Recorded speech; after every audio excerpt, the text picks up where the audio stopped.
લોકોના વિચારે ના ચાલો, પોતાના વિચારો એટલા સુંદર બનાવો કે લોકો તમારા વિચારો પર ચાલે.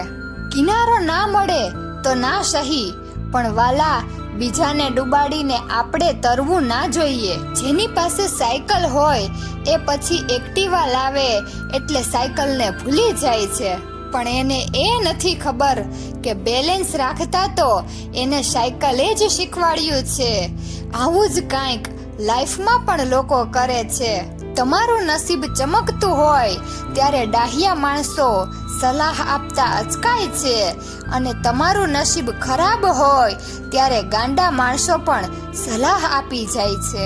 સારા માણસોની સૌથી પહેલી અને સૌથી છેલ્લી નિશાની એ છે કે તે એવા લોકોની પણ ઇજ્જત કરે છે જેનાથી તેને કોઈ પણ જાતના ફાયદાની અપેક્ષા ના હોય. ગુસ્સો કર્યા પછી પણ એકબીજાની ચિંતા કરવી એ જ સાચા સંબંધની નિશાની છે. જીવન દુઃખનું બજાર છે. ખબર નથી પડતી કે ક્યારેક આનંદ ખરીદવાની લાલચમાં આપણે દુઃખ મફતમાં ઉઠાવી લાવીએ છીએ. જીવનમાં કોઈ તક ગુમાવી દીધી હોય તો આંસુથી આંખ ભીની ના કરવી, કારણ કે જો આંખ ચોખ્ખી હશે તો જ એ આવનારી બીજી તક જોઈ શકશે. અભિમાન ના કરો. તમારા ભણતર, પૈસા અને રૂપનું સાહેબ મોરને તેના પીછાનો બોજ જ ઊંચે ઉડવા દેતો નથી.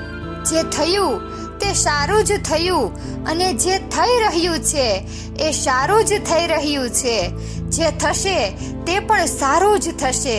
તમારું શું ગયું છે જે તમે રડો છો? તમે શું લાવ્યા હતા જે તમે ગુમાવી દીધું? તમે શું પેદા કર્યું હતું કે જે નષ્ટ થઈ ગયું?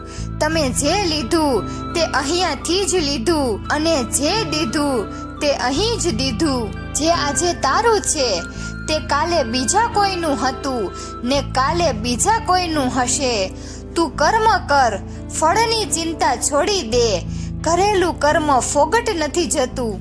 પ્રેમ હંમેશા સ્વભાવને અનુભવીને થાય છે.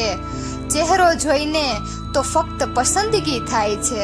અહમ તો બધાને હોય છે, પણ નમે એ જ છે જેને સંબંધોનું મહત્વ હોય છે. તમારા બાળકને પૈસા નહીં આપો તો થોડો સમય રડશે, પણ જો સમય નહીં આપો તો આખી જિંદગી રડશે. તકની એક ખાસિયત એ છે કે તે આવે એના કરતા જતી રહે ત્યારે મોટી લાગે છે.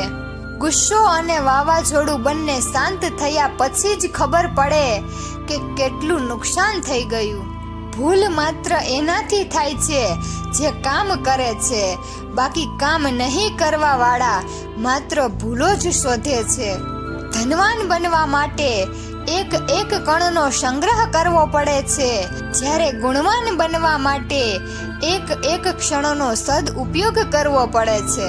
આ જન્મનો પૈસો આગલા જન્મમાં કામ નહીં આવે, પણ આ જન્મના કર્મો જન્મો જન્મ સુધી કામ લાગશે.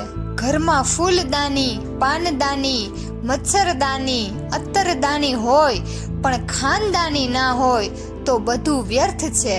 જેમ ઉકળતા પાણીમાં માણસ તેનું પ્રતિબિંબ જોઈ શકતો નથી, તેમ ક્રોધના સમયે પોતાનું હિત શેમાં છે એ જોઈ શકતો નથી.